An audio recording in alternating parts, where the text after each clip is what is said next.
إن الحمد لله نحمده ونستعينه ونستغفره ونتوب إليه ونعوذ بالله من شرور أنفسنا ومن سيئات أعمالنا من يهد الله فهو المهتد ومن يضلل فلن تجد له وليا مرشدا وأشهد أن لا إله إلا الله وحده لا شريك له وأشهد أن سيدنا ومولانا محمدا عبده ورسوله اللهم صل وسلم وبارك على سيدنا محمد وعلى آله وصحبه وسلم تسليما كثيرا.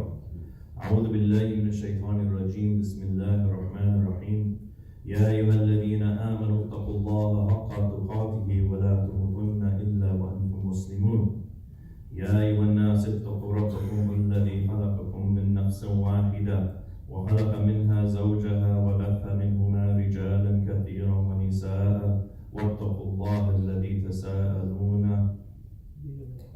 به والأرحام إن الله كان عليكم رقيبا.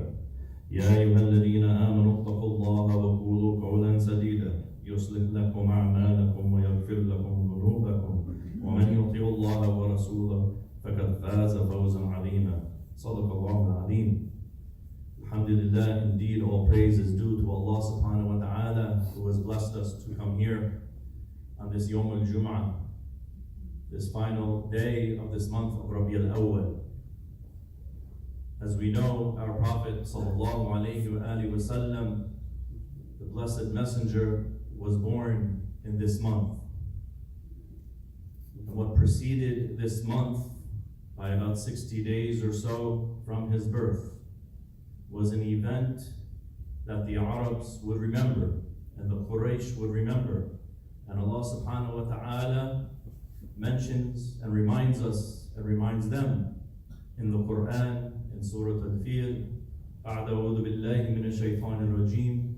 بسم الله الرحمن الرحيم. ألم تر كيف فعل ربك بأصحاب الفيل ألم يجعل كيدهم في تضليل وأرسل عليهم طيرا أبابيل ترميهم بحجارة من سجيل فجعلهم كعصف مأكول.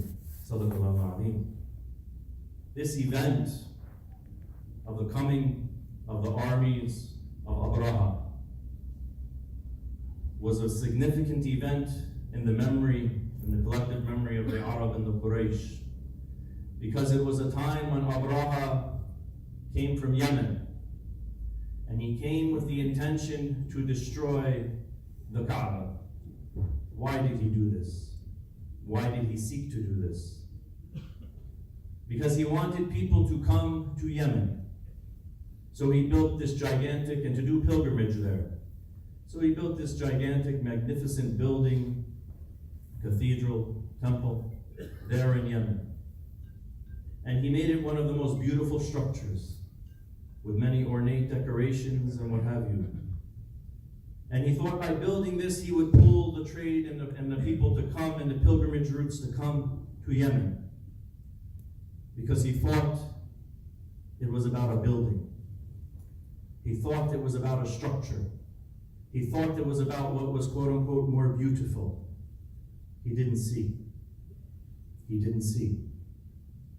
When people didn't come, when he built this temple, he did what? He realized that he would have to destroy the Kaaba. All he saw was a box. All he saw was a cubicle structure.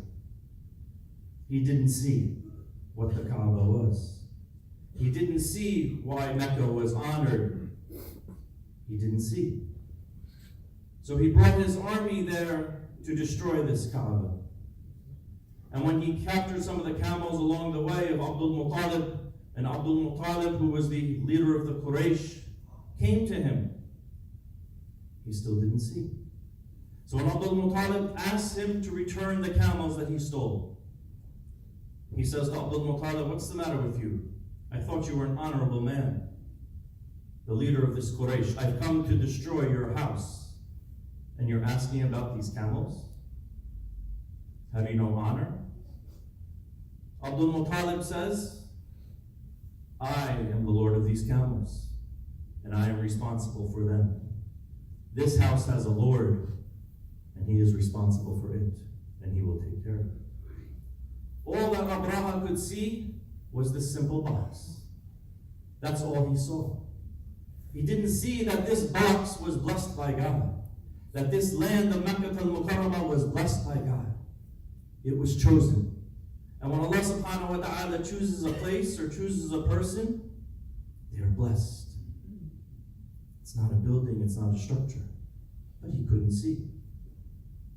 When the armies came, and leading in the army, Mahmud the elephant, never named Mahmud, he saw. The elephant saw what Abraha couldn't see. The elephant knew what Abraha didn't know. Mahmud. And he didn't march. And whenever they turned him, he would get up and walk. But when he faced the Kaaba and faced Mecca, he would turn. Because he saw. He saw.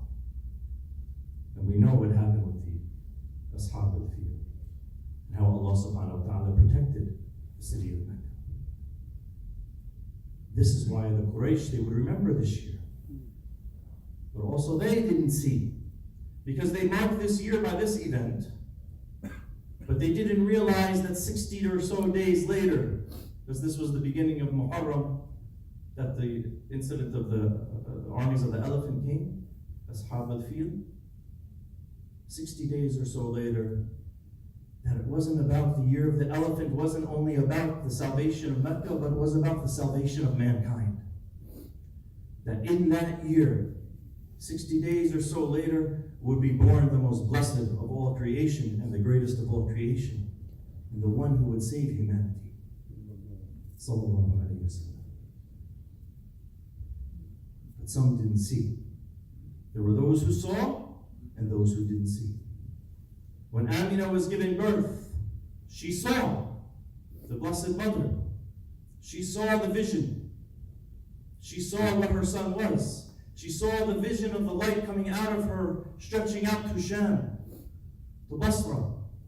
She knew that this child was something special. She knew that this child was not an ordinary child. And she was comforted there.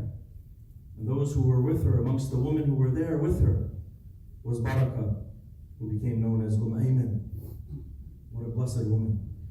The first to hold him in his hands, and to hug him, and to kiss him, to nurse him. And she would be with the Messenger sallallahu alaihi wasallam till the day he died. He used to call her mother after my mother. Ummi ba'da ummi. This blessed woman, who the Prophet ﷺ described as one of the women of Jannah. And she comforted him throughout his most difficult times. She was with him in Abwa when his mother passed, as a little child, and she found comfort in her arms. She was with him when Abdul Muttalib would pass. She was with him throughout his life. She was with him in Mecca at the early stages of the message. She was with him in Medina. She was the Sahaba who knew him the longest. From the moment he was born, she held him in her hands, and she would be one of those who prayed janazah upon him for his whole life. This blessed barakah.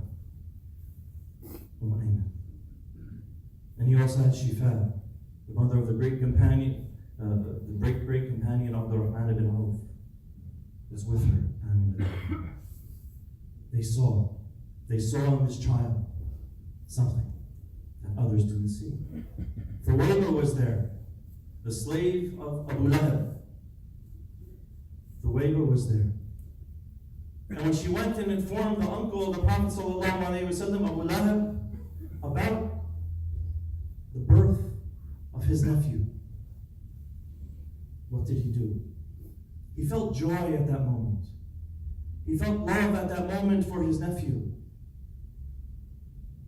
whose father had died. But what did Abu Lahab see? He didn't see what Amina saw. He saw what? He saw this poor yatim, this poor orphan. Doesn't have a father.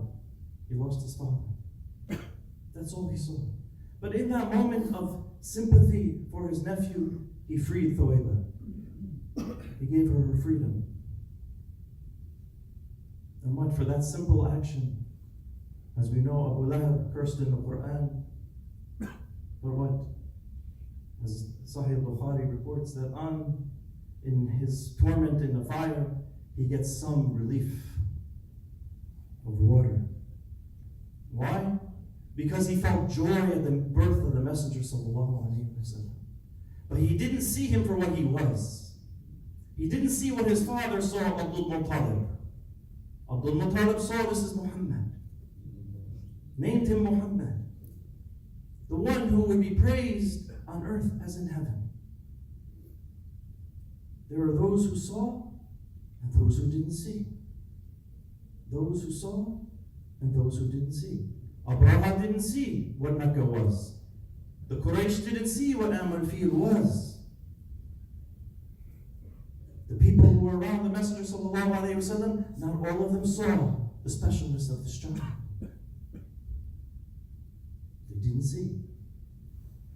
When he was just an infant, several days old, the Bedouin woman came into town to get someone to nurse for their children. As we know, it was the tradition at that time that the Qurayshi woman, noble Qurayshi woman, would send their children to the Bedouin woman in the desert to be fed by them, nursed by them, and to have their early years in that open space. They say the fresh air at that time. So she comes in, Halima Sa'diyah, and she comes and she's very poor. She can't even feed her own child, but she's trying to find something, because this is what they would do, the custom.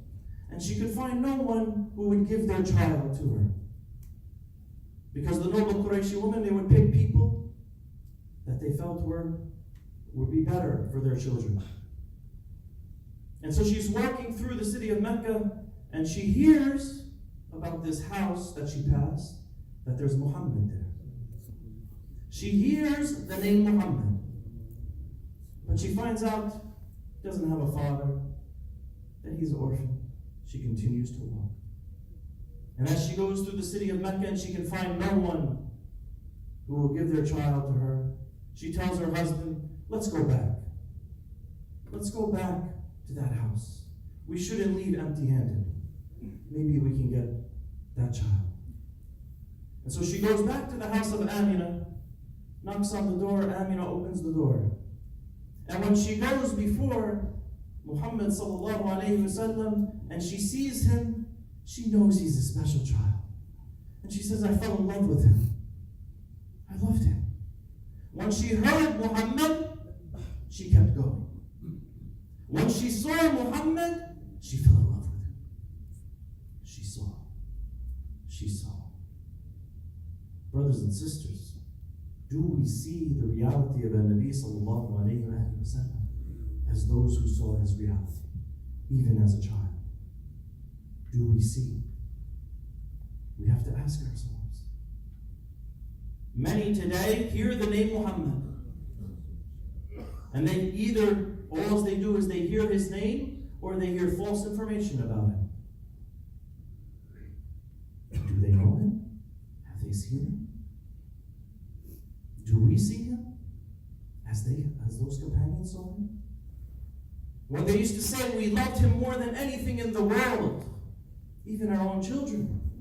When Sayyidina Umar was asked, when he came to the Prophet ﷺ, he said, I love you more than everything except myself. What a maqam we didn't even dream of. To love him more than everything except ourselves is a very high state. More than his wife and children. And the Prophet ﷺ told him it's not enough. It's not enough. It's not enough. Why? Because love of the Messenger sallallahu alayhi wa sallam has to be beyond everything for our completion of Iman.